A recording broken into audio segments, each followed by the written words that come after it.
ओम पूर्णमदः पूर्णमिदं पूर्णात् पूर्णमुदच्यते पूर्णस्य पूर्णमादाय पूर्णमेवावशिष्यते।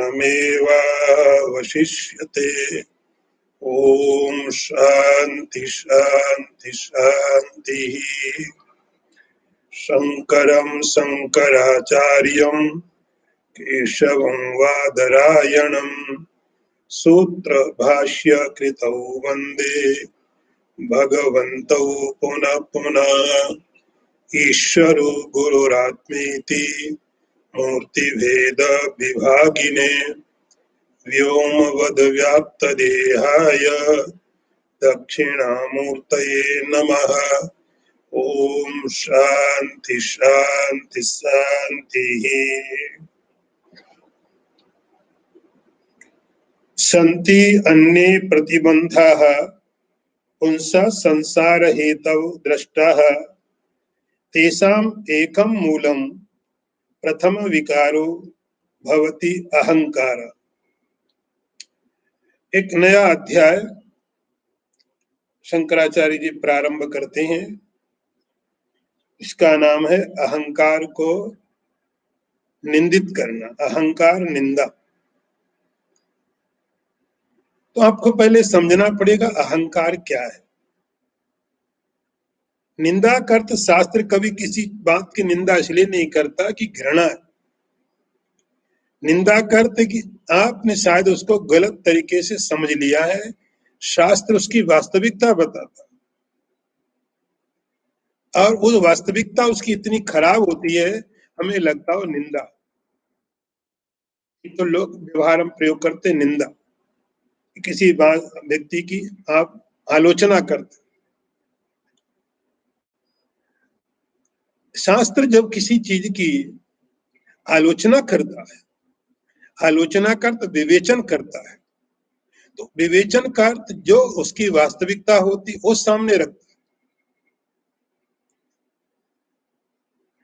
हो सकता है कि हमने कुछ अलग तरीके से समझ लिया होगा, हमें इसलिए निंदा लगती है। तो इस चैप्टर का नाम है अहंकार निंदा। पहला हमने मंत्र पढ़ा, उस मंत्र का अर्थ देखिए।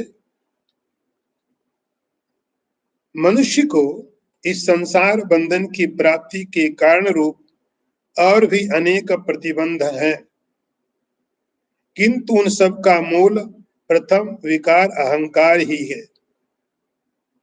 क्योंकि अन्य समस्त अनात्म भावों का प्रादुर्भाव इसी से होता। शब्द दिया अहंकार। अहंकार क्या है? शंकराचार्य बोलते अहंकार ये प्रतिबंध है। संस्कृत का शब्द प्रतिबंध है। प्रतिबंध का अर्थ होता है कि जो चीज है लेकिन उसको प्रतिबंधित कर दे, ठक दे, उसको आप तक पहुंचने न दे। जैसे आप कहीं ठंडी में बैठे हुए हैं, टेम्परेचर माइनस से नीचे है, उस समय आप ठंडी से बचने के लिए आग जला लेते हैं, कपड़े पहन लेते हैं, तो आप अपने को गर्म कर पाते। उस समय में भी जब आप आग के पास बैठे हैं, आपको ठंडी नहीं लग रही है, तो ठंडी उस समय भी वहां पर टेम्परेचर अभी भी माइनस के नीचे है। लेकिन आपने क्या किया?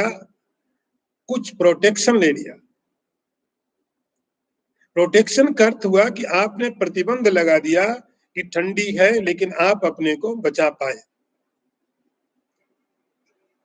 ठंडी होने के बाद में भी आपको ठंडी नहीं लगी, टेम्परेचर गर्म है, आपने एसी चालू कर दिया, तो बाहर टेम्परेचर है 45 डिग्री 50 डिग्री हो सकता है, आप एक अच्छे से टेम्परेचर में बैठे हुए, तो आपका जो एसी का है उसने उस टेम्परेचर को आपके अनुकूल बना दिया। तो चीज वहां पर हो और आप उससे प्रभावित ना हो, आपको मालूम ना पड़े, उसको बोलते हैं प्रतिबंध। कि कोई चीज है और आपको मालूम नहीं पड़ रही है, तो उसको बोलेंगे प्रतिबंध। औषधि है कि दर्द किसी को है, आपने कोम्बिफ्लेम दे दिया, क्लोरोफॉर्म दे दिया, ऑपरेशन एनेस्थीसिया दे दिया। तो एनेस्थीसिया देने के बाद में अब ऑपरेशन हो रहा है, ऑपरेशन में दर्द तो है, लेकिन वो जो एनेस्थीसिया है उसने दर्द का आपको अनुभव नहीं होने दिया। तो इसी तरह आप समझ सकते हैं, इसको बोलते हैं प्रतिबंध। प्रतिबंध जो चीज है उसको आपको एहसास ना होने दे, मालूम ना होने दे। इस प्रकार के प्रतिबंध होते हैं। अब जो टॉपिक है, ये वेदांत का टॉपिक चल रहा है, किस लिए चल रहा है कि यहां पर साधक दो चीजों के बीच में है, एक तरफ संसार है, एक तरफ मोक्ष। तो ये साधक दो चीजों के बीच में चल रहा है, मोक्ष और संसार के बीच।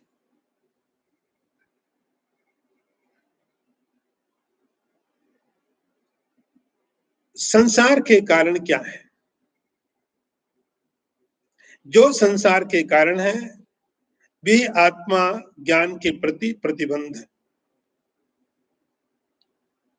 ऐसे समझ लीजिए कि जो संसार के कारण है वे आत्मज्ञान के प्रति प्रतिबंध है।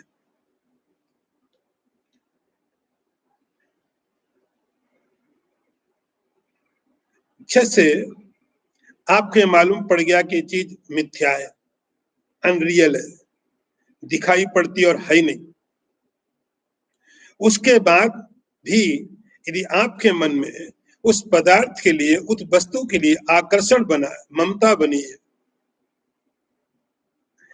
आप उसको इकट्ठा करना चाहते हैं, उसके जाने और आने से आपको सुख दुख होता है, इसका अर्थ आपने वेदांत समझा नहीं, आपने स्वाध्याय समझा नहीं। और आपने यदि स्वाध्याय समझा नहीं तो आप उस मोक्ष के अधिकारी नहीं। जब मिथ्या किसी चीज को असत्य समझ लिया, असत्य समझने के बाद उसके प्रति स्वाभाविक रूप से मन में वैराग्य पैदा हो जाए, आसक्ति खत्म। लेकिन उसको समझने के बाद में भी उसके प्रति आकर्षण बना हुआ है, उसको इकट्ठा करने की इच्छा है, उसके आने से सुखी, जाने से दुखी होते हैं। इसका अर्थ है वो वेदांत का स्वाध्याय हुआ नहीं, स्टडी हुई नहीं। और यदि स्टडी नहीं हुई, सत्संग नहीं हुआ, उस व्यक्ति को अधिकारी वो नहीं है कि मोक्ष के ब्रह्म ज्ञान के प्रति वो अधिकारी नहीं है। तो शंकराचार्य बोलते हैं पहले आप संसार के कारण देखो, जो संसार के लिए कारण है वही आत्मज्ञान के प्रति प्रतिबंध माने जाते हैं। संति अन्य प्रतिबंधा पुंसा संसार हेतवो दृष्टा। संसार का कारण आत्मज्ञान का प्रतिबंधक होता है। उसमें शंकराचार्य जी ने एक बात कही, उसका मूल कारण है अहंकार। तेषाम एकम मूलो प्रथम विकारो भवति अहंकार। अहंकार, जो अहंकार है ये प्रथम, ये मूल कारण है। ये अहंकार क्या है इसको अभी और आगे मंत्र आएंगे उनमें एक्सप्लेन करेंगे। इसका पहला लक्षण है प्रथम विकारो, ये पहला विकार है। विकार का मतलब मॉडिफिकेशन। अब आप विकार शब्द सुनते सुनते अब आपको मालूम पड़ने लग गया है कि विकार क्या है। वेदांत पे जो विकार शब्द लिखा होता है तो दूध का विकार जैसे दही हो जाता है, ऐसा विकार नहीं। क्या आपके भोजन के ऊपर में फंगस आ जाए तो बोले विकार हो गया, खराब हो गया, वैसा विकार नहीं है। विकार करते मॉडिफिकेशन। प्रथम विकारो अहंकारा भवति। जो पहला विकार है अहंकार है। अब किसका पहला विकार है? तो आपने बहुत बार सुना कि प्रकृति महांस ततो अहंकार। जैसे ही अज्ञान के कारण ये सेंस आया आईनेस का, मैं, तुरंत अहंकार पैदा होता है। ये प्रथम विकार है। प्रथम विकार होता है कि मैं हूं। भवति अहंकारा, अहंकार, ये प्रथम विकार होता है।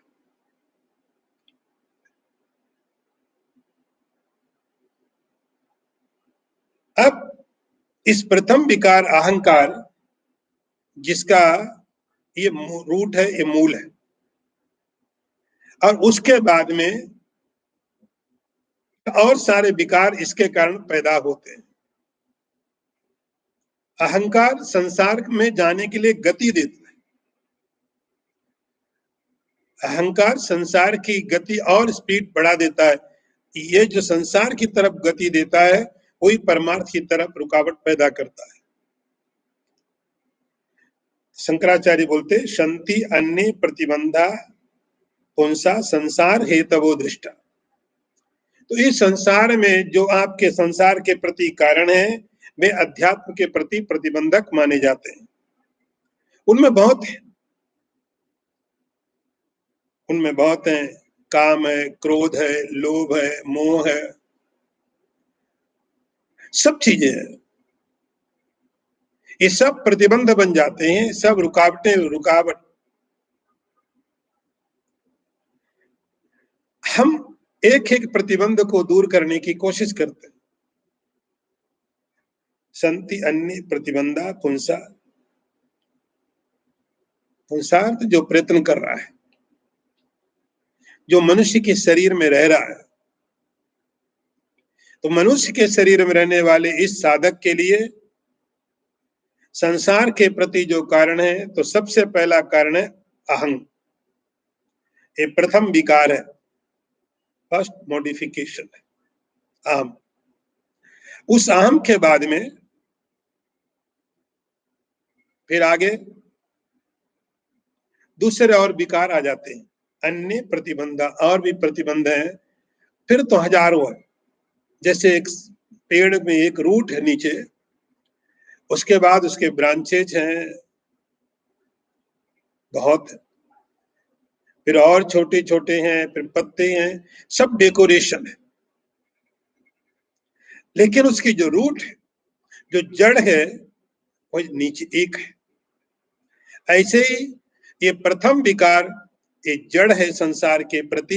यहीं से संसार प्रादुर्भूत होता है, यहीं से संसार बनता है, और ये बनने के बाद बाकी और भी प्रतिबंध आ जाएंगे, काम, क्रोध, लोभ, मोह, मद, आसक्ति, जासक्ति, बहुत तरह की चीजें होती रहेंगी। और उसमें एक एक चीज हमारे रोकने के लिए काफी होती है। कोई व्यक्ति अपना पूरा लाइफ, अध्यात्म का लाइफ, केवल क्रोध के कारण खत्म कर सकता है। कोई व्यक्ति अपना पूरा अध्यात्म का लाइफ राग के कारण, द्वेष के कारण खत्म कर सकता है। तो ये सब प्रतिबंध बोलते देखे जाते हैं। ऐसे बहुत सारे प्रतिबंध हैं, ऐसे बहुत सारी रुकावटें हैं जो इस साधक को रोकती हैं अध्यात्म में जाने के लिए। लेकिन प्रतिबंध तो हमारे वैसे जीवन में भी आते हैं। जब आप एक सामान्य जीवन जीते हो, संसार का जीवन जीते हो, तो भी प्रतिबंध तो आते हैं। कुछ आसान नहीं है,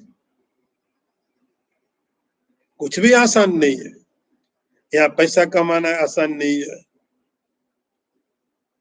शंकराचार्य जी ने, किसी ने लिखा है, अर्थानाम उपार्जने कष्टम। पैसा कमाना बड़ा कष्ट का काम है। उसके लिए कहाँ से तैयारी करनी पड़ती है? स्कूल जाओ, पढ़ाई करो, एजुकेशन लो, ये करो, वो करो। किस लिए? अर्थानाम उपार्जने कष्ट, इसको कष्ट बहुत है लेकिन फिर भी हम करते हैं। फिर उसको बचाना और कष्टदायक चीज है। कमा लिया लेकिन उसके बाद उसकी रक्षा करना और मुश्किल है कि चारों तरफ से लोग टूट पड़ रहे हैं उसको लेने के लिए और हम सोचते नहीं देंगे। ये संघर्ष, ये महाभारत सारे जीवन चलता है। पहले कमाना फिर उसको बचाना, लेकिन कब तक बचाना है। फिर जब खत्म होता है तो और कष्ट। तो हमारा समस्त जीवन भी कष्टमय प्रतिबंधों से भरा हुआ है। लेकिन संसार के दुखों को हम कभी ज्यादा ध्यान नहीं देते। ठीक है, चलता सबके साथ हो रहा है, सब ऐसे ही तो कमा रहे हैं, सबके साथ यही तो हो रहा है, हमारे साथ भी हो रहा है। सब कमा रहे हैं, वैसी तरीका है, हमारे लिए भी वही तरीका है, इसलिए हम ज्यादा ध्यान नहीं देते। लेकिन जब बात अध्यात्म की होती है तब हर दुख हमें प्रतिबंध लगने लगता है, हर एक घटना हमें रुकावट देने लगती है। संसार की हम तैयारी करते हैं, रुकावटें आती हैं, फेल होते हैं, पास होते हैं, लेकिन हम कभी ज्यादा उसको सीरियसली नहीं लेते, चैलेंज मानते हैं हमको करना ही।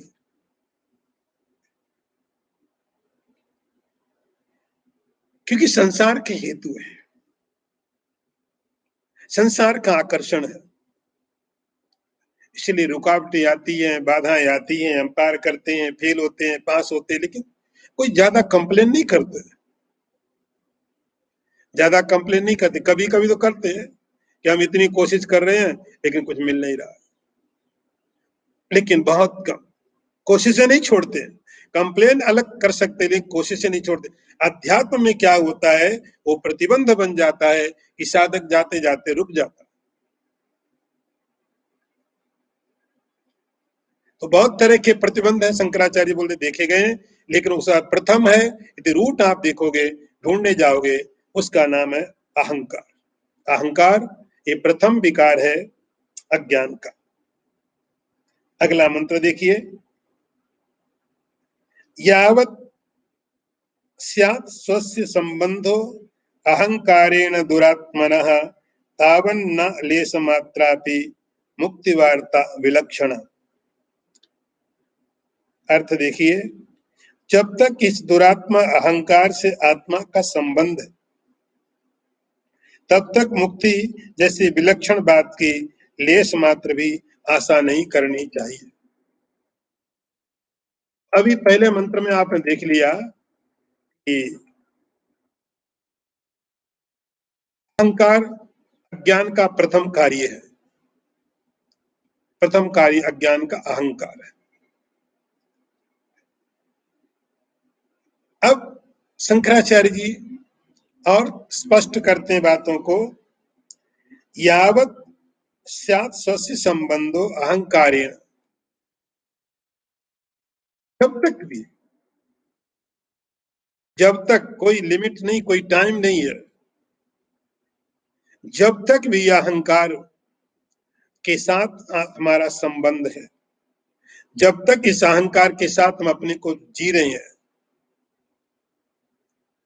यावत, तब तक मुक्ति की बात नहीं करना चाहिए आपको। मुक्ति के बारे में सोचना भी नहीं चाहिए कि मोक्ष मिलेगा, कि दो चीजें एक साथ नहीं हो सकती, दोनों का विरोध है। अंधकार और प्रकाश की तरह है, दोनों का स्वभाव अलग है, दोनों का नेचर अलग है, दोनों विरोधी चीजों का आप एक साथ नहीं रख सकते। अहंकारेण दुरात्मना, शंकराचार्य बहुत अच्छा शब्द प्रयोग करते हैं। अहंकार क्या है? दुरात्मा। इसका स्वभाव ऐसा है स्वाभाविक रूप से यह जो व्यक्ति अध्यात्म की तरफ जाएगा उसको रोकने का इसका स्वभाव है। संसार में जाओ तो बड़ा खुश कोऑपरेट करेगा आपको, लेकिन ये दुरात्मा है, बहुत तरह के शरीर ले लेता है, बहुत मायावी है, बहुत प्रकार के आकार ले लेता है। कई बार तो ऐसा लगता है कि व्यक्ति अपने को लगने लगता है मैं शायद मुझे तो कोई ईगो है ही नहीं, आई एम ईगोलेस, लेकिन वो भी अहंकार एक कारण बन जाता है। अब आप ठीक से उसके पर विचार करिए, अहंकार करता क्या है? तो अहंकार को सीमित करता है, सीमित करता है। आपको एक अनुभव हुआ कि मैं अमीर हूं, आई एम रिच मैन, मैं गरीब हूं, गरीबी का भी अहंकार हो सकता है। हर तरह का अहंकार होता है, पाप का भी अहंकार हो जाता है, पुण्य का भी अहंकार हो जाता है। कि अहंकार होने के लिए कुछ ऐसा नहीं कि यही चीज हो सकती है, पापी का भी एक अहंकार होता है, हमने इतने पाप किए, मैं राजा हूं, मैं मनुष्य हूं, मैं बुद्धिमान हूं, मैं जीव हूं। और किसी भी प्रकार से जैसे उस अहम के आगे आपने कुछ भी जोड़ दिया, अहम के आगे कुछ भी जोड़ दिया, आपने अपने को लिमिटेड कर दिया, सीमित कर दिया। यदि आप कहते हैं मैं अमीर हूं तो आप गरीब नहीं, कहते हैं आप गरीब हो तो आप अमीर नहीं हो, आप ह्यूमन बीइंग हो तो आप पशु, हजारों चीज ऐसी जो नहीं होती। तो अहंकार क्या करता है? लिमिटेड करता, सीमित करता है। और सीमित रहते हुए आप असीम प्राप्त, असीम चाहते हो, सीमित। तो जैसे जैसे हम क्या चाहते हैं कि मैं एक ऐसा हूं कि जिसकी कोई तुलना ना हो संसार में क्या कहीं पर भी, मैं मतलब मैं। लेकिन उसके लिए ऐसा कोई तरीका नहीं है कि जब आप अपने को लिमिटेड करेंगे आप उतने और छोटे होते जाएंगे।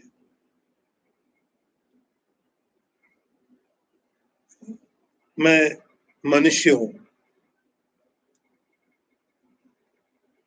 मनुष्य होना एक प्रिविलेज है। मनुष्य में भी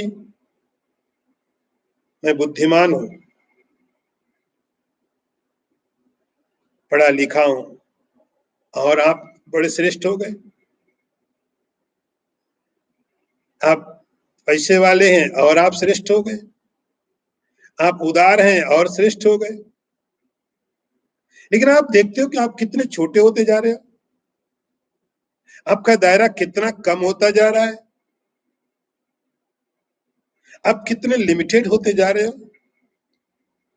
कई बार आपको लगने लगता आई एम द रेयर, मेरे जैसा और कोई नहीं है, मेरे जैसे बस थोड़े ही लोग हैं दुनिया में, बहुत कम लोग हैं। अहंकार आपको और छोटे से छोटा करता जाएगा, और आप चाहते हैं अनलिमिटेड। हमारी चाह है, हमारी सोच है मोक्ष प्राप्त करने के लिए, लेकिन हम चाहते हैं इस कंडीशन में रह करके मोक्ष मिले। शंकराचार्य जी बोलते हैं जब तक भी, यावत, जब तक भी आत्मा संबंधो स्वयस्य संबंधो अहंकारेण, जब स्वस्य मतलब आत्मा का, आपका आपका संबंध अहंकार के साथ, आई के बाद कुछ भी जोड़ दिया, मैं जीव हूं, मैं ब्राह्मण हूं, मैं सन्यासी हूं, मैं ग्रस्त हूं, मैं पापी हूं, मैं पुण्यात्मा हूं, उससे कोई फर्क नहीं पड़ता है। आपने उस आई के साथ कुछ भी जोड़ दिया, मैं के साथ, अहंकार ने रूप ले लिया, अहंकार ने अपना काम कर लिया। अनेक रूप उसके हैं। तावन्ना लेस मात्रा भी, शंकराचार्य जी बोलते हैं, तब तक जिस शरीर के अंदर में, किसी व्यक्ति के शरीर में कोई जहर हो, थोड़ा भी जहर हो, वो स्वस्थ कैसे हो सकता है? जब तक शरीर का रहने वाला जो विषम पदार्थ है वो निकल नहीं जाता है, तब तक कोई स्वस्थ कैसे होगा?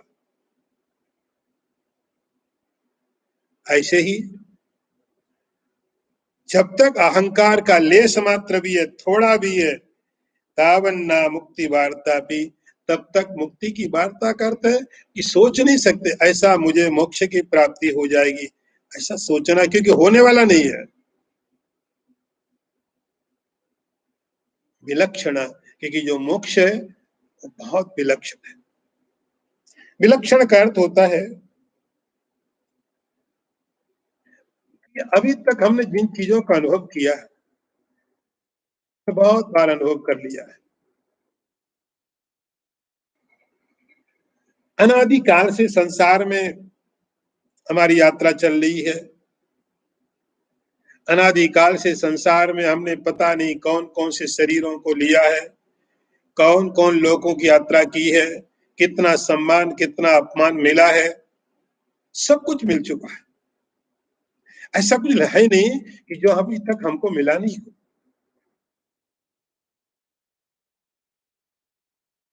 तो कुछ हमारे लिए विलक्षण नहीं है। सब चीजों को हम एक्सपीरियंस कर चुके हैं।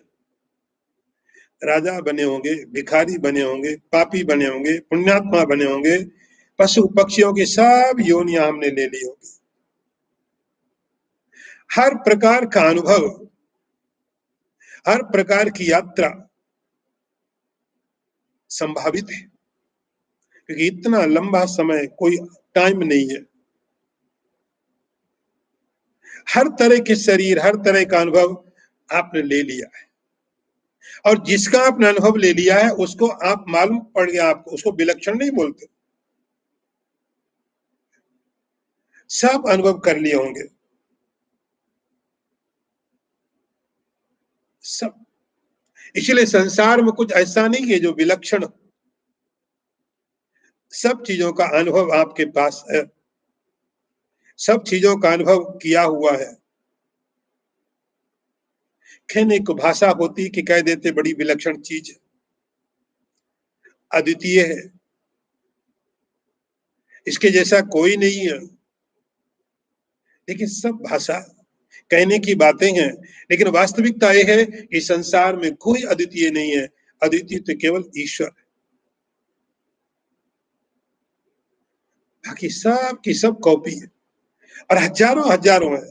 तो हमारे जीवन में हर एक जीवात्मा ने अपने इस यात्रा के समय में हर प्रकार के सुखों को, दुखों को, सम्मान को, अपमान को, मृत्यु को, जन्म को, पाप को, पुण्य को, संबंधों को, युद्धों को, शांति को, हर को देख लिया। कुछ आपके लिए विलक्षण नहीं है, कुछ ऐसा नहीं जिसके बारे में आपको अनुभव नहीं, सब पता, सब मालूम। केवल एक चीज है जिसका अभी तक कोई स्वाद आपको नहीं मिला है।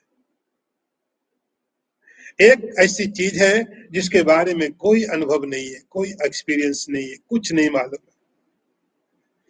विलक्षण शब्द का संस्कृत अर्थ होता है जिसकी कोई डेफिनेशन ना हो, जिसकी कोई आप परिभाषा नहीं कर सको।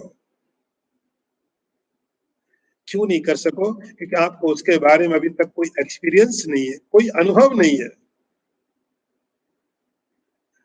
तो सारे अनुभव कर चुके हैं, स्वर्ग के, नरक के, सुख धन के, गरीबी के, अमीरी के, रोग के, निरोग के, सारे रोल हमने खेल लिए होंगे।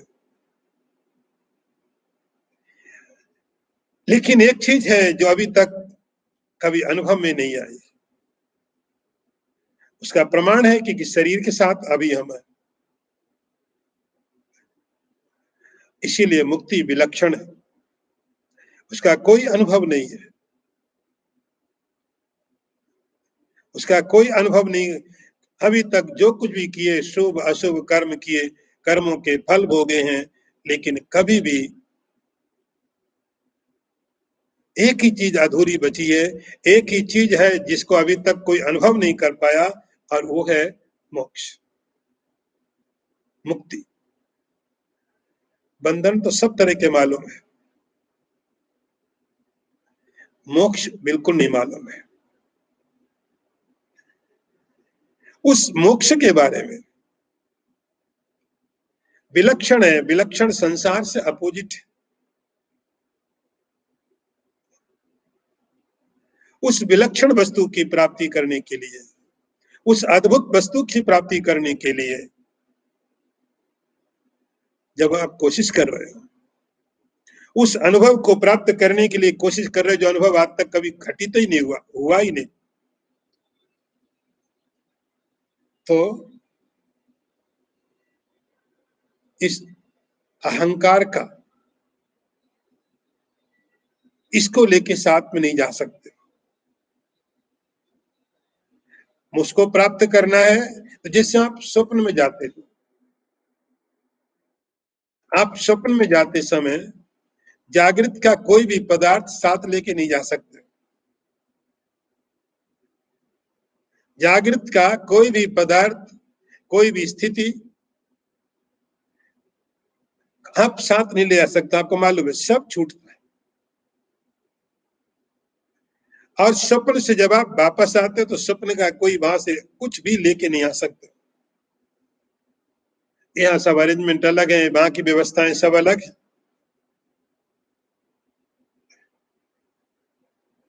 मुक्ति की जहां तक बात है, वो विलक्षण इसलिए है कि यहाँ जो अहंकार के साथ आप कर रहे थे, वो अहंकार पूरी तरह से आपको छोड़ने, ले समात्रा भी, बहुत शंकराचार्य ठीक से वार्निंग देते कहते हैं, ले समात्रा भी, थोड़ा भी, ये थोड़ा अहंकार कब पता नहीं बड़ा हो जाए, इसके बड़े होने में ज्यादा टाइम नहीं लगता है। ये किस प्रकार से अपने को बढ़ाता है,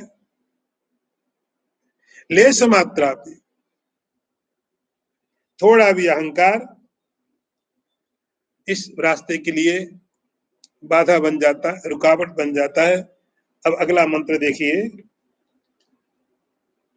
अहंकार ग्रहान मुक्ता स्वरूपम उपपद्यते, चंद्र विमला पूर्ण सदानंद स्वयं प्रभ।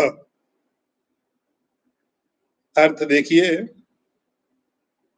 अहंकार रूपी राहु से मुक्त हो जाने, अहंकार रूपी ग्रह अर्थात राहु से मुक्त हो जाने पर चंद्रमा के समान आत्मा निर्मल, पूर्ण एवं नित्यानंद स्वरूप स्वयं प्रकाश होकर अपने स्वरूप को प्राप्त हो जाता है।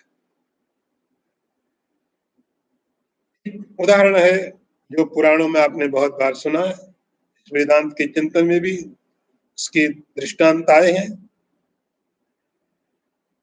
कि जैसे राहु चंद्रमा को ग्रहण के समय में ग्रस लेता है, ढक लेता है, तो राहु चंद्रमा को ढक लेता है। तो जब तक राहु नहीं ढका है, तब तक चंद्रमा आप देख रहे हैं, चंद्रमा का प्रकाश है, चंद्रमा की सुंदरता है, आप स्पष्ट देख रहे हो। लेकिन उसके बाद राहु ने उसको ढक दिया। राहु के ढकने के बाद चंद्रमा का प्रकाश दिखना बंद हो जाता है, चंद्रमा दिखना बंद हो जाता है, और वहां पर एक अंधेरा अंधेरा दिखता है। जैसे ही वो ग्रहण पूरा होता है, ग्रहण पूरा होने के बाद चंद्रमा वैसे ही फ्रेश, वैसी उसकी लाइट, वैसे ही चंद्रमा फिर आपके सामने प्रकट हो जाता है। यह दृष्टांत दिया इन्होंने, शंकराचार्य जी ने, अहंकार ग्रहण मुक्त। अब ठीक उसी प्रकार से ये राहु की तरह, अहंकार भी राहु की तरह है। जैसे राहु चंद्रमा को ढक देता है, ऐसे ही अहंकार, अहंकार क्या करता है, स्वरूप को ढक देता है, आपकी वास्तविकता को ढक देता है और कुछ और ही सामने प्रोड्यूस कर देता है, कुछ और सामने चीजें और दिखा देता है। चंद्रमा के अंदर में प्रकाश, उसकी जो सुंदरता है, उसका जो आकार है, उस राहु ने आकर के सब का सब ढक दिया। वैसे ही अहंकार आकर के अनेक रूप लेके अहंकार आ जाता है। इसकी बहुत शाखाएं हैं, बहुत ब्रांचेज हैं, बहुत इसके पास क्षमता है। अब सोचो, जब चंद्रमा को ढके राहु, तो राहु के अंदर क्षमता कितनी होगी। ऐसे अहंकार जब आत्मा को ढके, आत्मा को ढकता कैसे, अहम के बाद कुछ भी आपने ऐड कर दिया, अहम मनुष्य, I am the human being. तो जब आपने ह्यूमन लगा दिया तो एक बॉडी के साथ आप लिमिटेड हो गए, आप बॉडी में चले गए। आप किसकी बात कर रहे हो, शरीर की, आत्मा की नहीं। मैं के बाद जो कुछ भी लगाया वो किसका, किसकी तरफ इशारा करता है, आपको छोड़ करके और किसी की तरफ।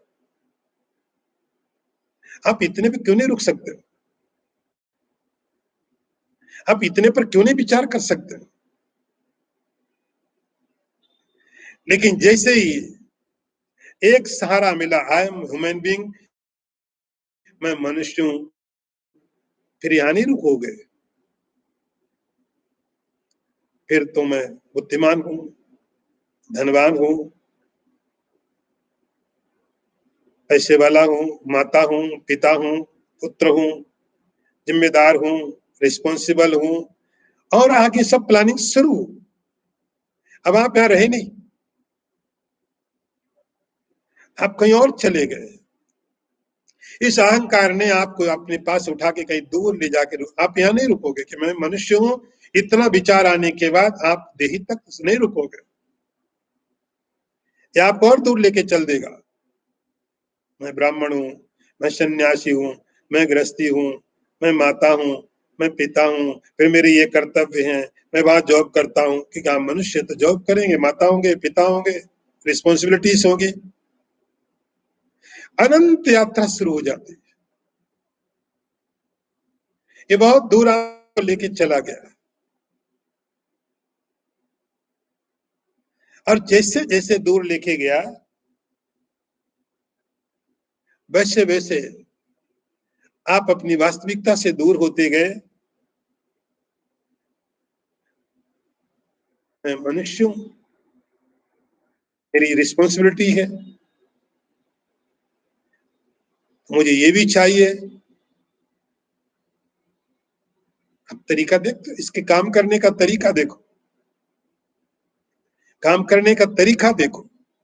एक छोटी सी चीज अंदर में एंट्री कर गई,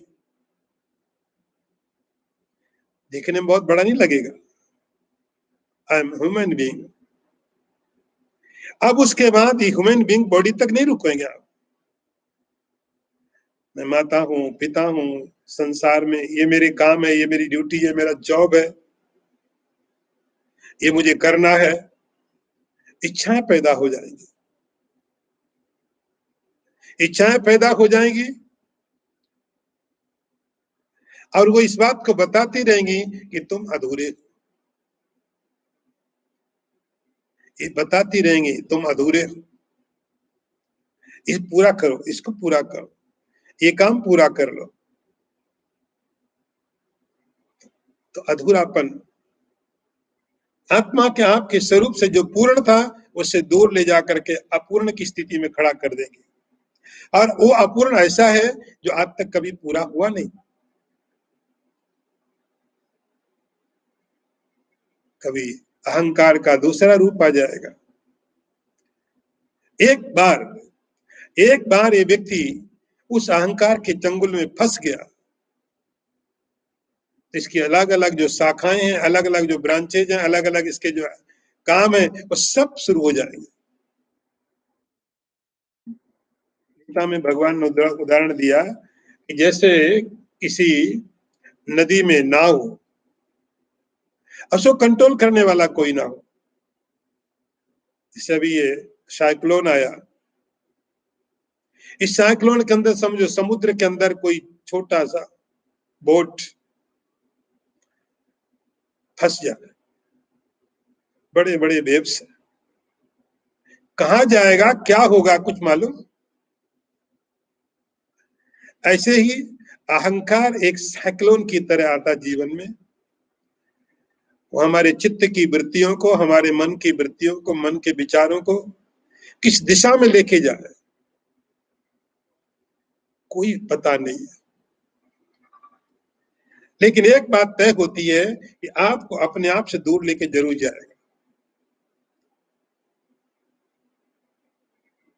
शंकराचार्य बोलते हैं इसीलिए इस अहंकार रूपी ग्रह को आप समझो, अहंकार रूपी ग्रह को समझो और इसको दूर करो। जैसे ये दूर होगा, आपका जो स्वरूप है, जो पूर्ण है, सद आनंद है, सदा आनंद स्वरूप है, स्वयं प्रकाश रूप है, वो यहीं पर मिल जाएगा, भी प्रकट हो जाएगा। ना कोई टाइम है, ना कोई देश है कि आपको कोई वेट करनी पड़ेगी, कि आपको कहीं जाना पड़ेगा, कोई शर्त नहीं है, बिना शर्त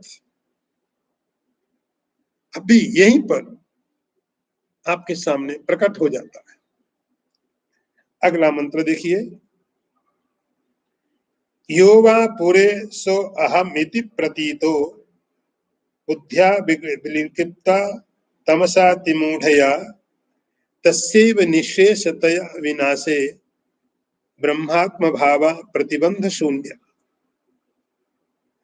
अर्थ देखिए, अज्ञान से अत्यंत मोहित बुद्धि की कल्पना से इस शरीर में ही जो यही मैं हूं ऐसी प्रतीति हो रही है, उसका सर्वथा नाश हो जाने पर ब्रह्म में निर्बाध आत्मभाव की स्थिति हो जाती है।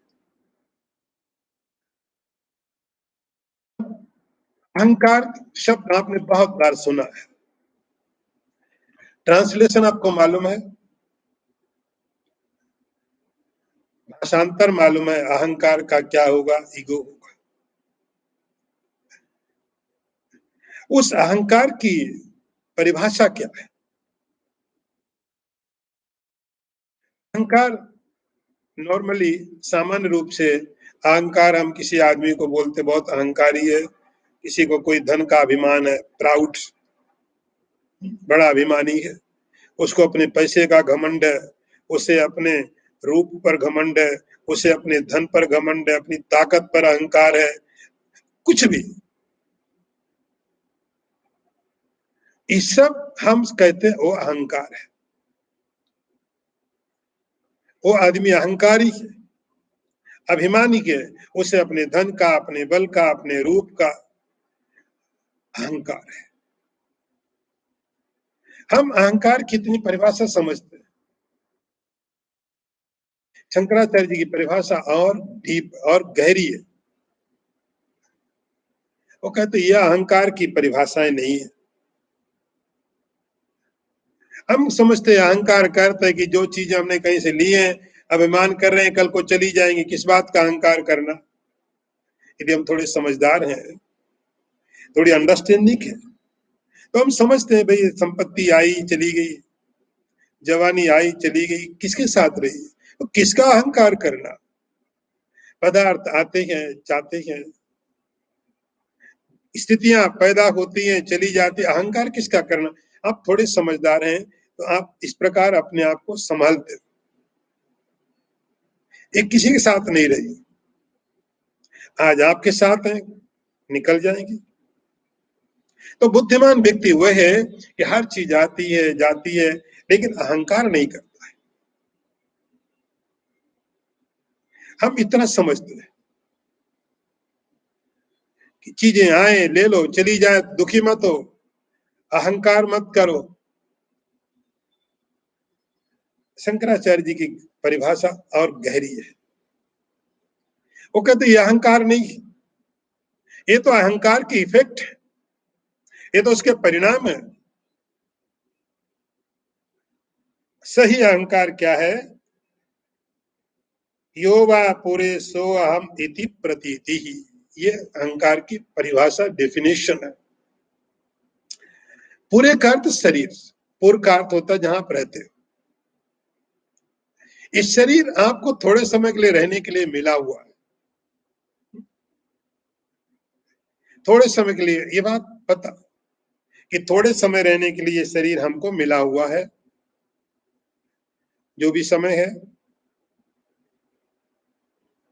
ये पुर है। इस पुर के अंदर में अहमिति प्रतीति ही, मैं ये हूं ऐसा समझना, यह अहंकार है। मेरे पास धन है, यह अहंकार का रिफेक्ट है। अहंकार की परिभाषा वो नहीं है। आप रूट को देखो, आप जड़ को देखो, मूल देखो, मूल कहां पर है। तो शंकराचार्य जी कहते हैं योवा पुरेशो अहम इति प्रतीति, जो पुर है, जो पुर मिला हुआ है आपको, शरीर मिला हुआ है, इस शरीर आपको मिला हुआ है, आप इस पुर को उपयोग करिए। आप इसमें रह रहे हैं, पुर माने सिटी, तो आप इस सिटी में, इस शरीर में रह रहे हैं। लेकिन अब कोई ऐसा कहने लगे कि सर सिटी को अब मैं मानने लग जाए कि सिटी क्या है, मैं ही हूं। ऐसा कब हो सकता है कि आदमी पूरी तरह पागल हो, उसकी बुद्धि काम नहीं कर रही है कि आप रहने की जगह को मैं मान लेते हो। योवा पुरेशो अहम इति प्रतीति ही, ऐसा कब हो सकता है? शंकराचार्य जी बोलते हैं बुद्धया विक्लिप्त तमसाति मूढ़या, एक ही कारण है, अत्यंत मूढ़ बुद्धि के कारण, अत्यंत मूढ़ बुद्धि के कारण ही ऐसा संभव है कि जब कोई व्यक्ति अपने को और शहर को एक मान ले। ये संभव तभी हो सकता है अब आप चैतन्य हो, आप कॉन्शियसनेस, जिस सिटी में आप रहते हो वो जड़ है। इन दोनों में इतना फर्क है, इन दोनों में इतना अंतर है। ये बात तभी हो सकती है जब कोई अच्छी तरह से, उसकी बुद्धि बिल्कुल काम नहीं कर रही हो, एकदम काम नहीं कर रही हो, उसको भेद ही पता नहीं कि जड़ क्या है चेतन क्या है। आप जिस कुर्सी में बैठे हो, कुर्सी को ही बोले मैं हूं, जिस तखत में बैठे हो उसको बोले मैं हूं। ऐसा व्यक्ति तभी बोल सकता है जब अत्यंत तमसा बुद्धया, एकदम तमोगुणी बुद्धि हो। जिस बुद्धि का जो डेफिनेशन आपने पढ़ा हमारे यहाँ बहुत बार वेदांत चिंतन में, कि सही और गलत को समझे, उसका नाम तो बुद्धि। अब बुद्धि यही भेद नहीं कर पाए कि मैं कुर्सी हूं कि मैं कुर्सी में बैठा हूं, मैं घर हूं कि घर में बैठने वाला हूं, मैं सिटी हूं कि सिटी में रहने वाला हूं। ऐसा भेद जब नहीं ग्रहण कर पाए, इसका मतलब बुद्धि बहुत बहुत अच्छी तरह से अज्ञान में दब गई है। भ्रम होते हैं, लेकिन भ्रम होने के लिए कुछ तो समानता चाहिए होती है। आप एक आदमी में दूसरे मनुष्य का भ्रम कर सकते हो। कई बार आप मार्केट में जाते हो, देखते हो किसी को पीछे से ऐसा लगता है ये तो मेरा दोस्त, पीछे से लगा मेरा फ्रेंड है। आप नजदीक जाके देखते हो, पता चलता नहीं नहीं, बोले सॉरी मुझे लगा आप हो। ठीक है, दोनों में सिमिलैरिटी थी, उनके एक जैसे कलर थे, उनका पहनावा, उनका चलना, कुछ चीजें मैच कर रही थी, इसलिए आपको थोड़ा ऐसा लगा कि हो सकता है हमारा फ्रेंड। जब आपने नजदीक जाके देखा, नहीं नहीं ऐसा कुछ नहीं,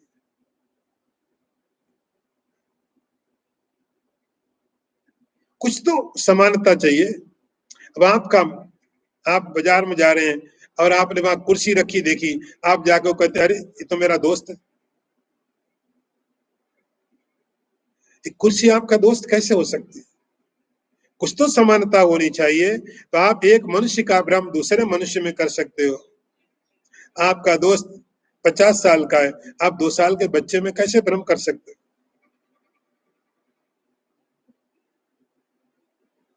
जड़ और चैतन्य के बीच यदि कोई भ्रम बुद्धि नहीं कर पाए, वो बुद्धि कैसी